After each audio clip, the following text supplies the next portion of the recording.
ማንኛው ወጣት የምርጫ ካርድ ማውጣት አለበት የሚለው እንደ መስፈርት ብንወስድ የተሻለ ነው ይላል።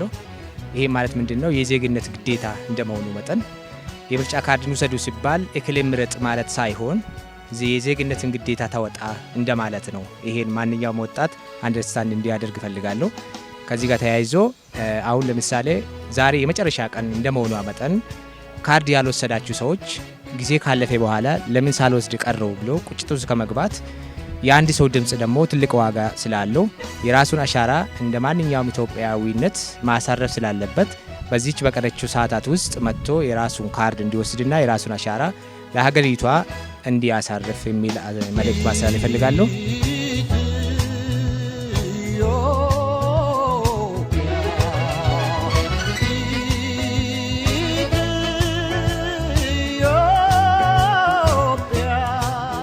በ11ዱም ክፍለ ከተማ የምትኖሩ የአዲስ አበባ ወጣቶች ይህን እድል መጠቀም አለብን።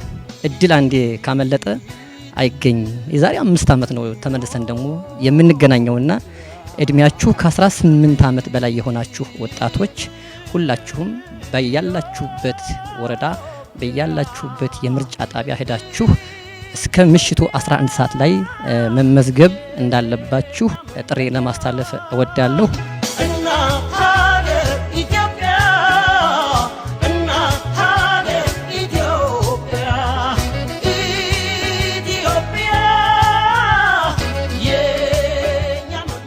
እያንዳንዳችን የአዲስ አበባ ነዋሪዎች ጠቅላላችን ካርዳችን ወስደን ለሚበጀንና እኛን ይሰራልናል የምንለው መንግስት ለመብረጥ ተዘጋጅተናል።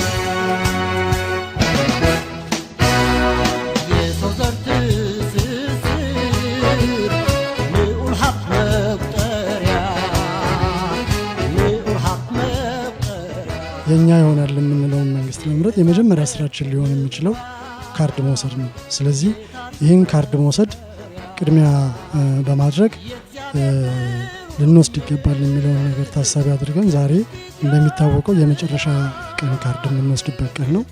ካርዳችንን ወስደን የሚበጀንን መንግስት መምረጥ ይገባል ብዬ አስባለሁ። እኔ ካርድን ወስጃለሁ።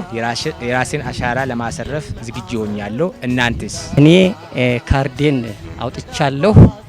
እኔ የምርጫ ካርድን ቀደም ብዬ ወስጃለሁ። ጠቅላላ የአዲስ አበባ ወጣት ያልወሰደ ካለ ዛሬ የመጨረሻ ነው። ሁላችሁም መጣችሁ ድርሻችሁን የምርጫ ካርዳችሁን ውሰዱ። እኔ ካርድን ወስጃለሁ። እናንተስ?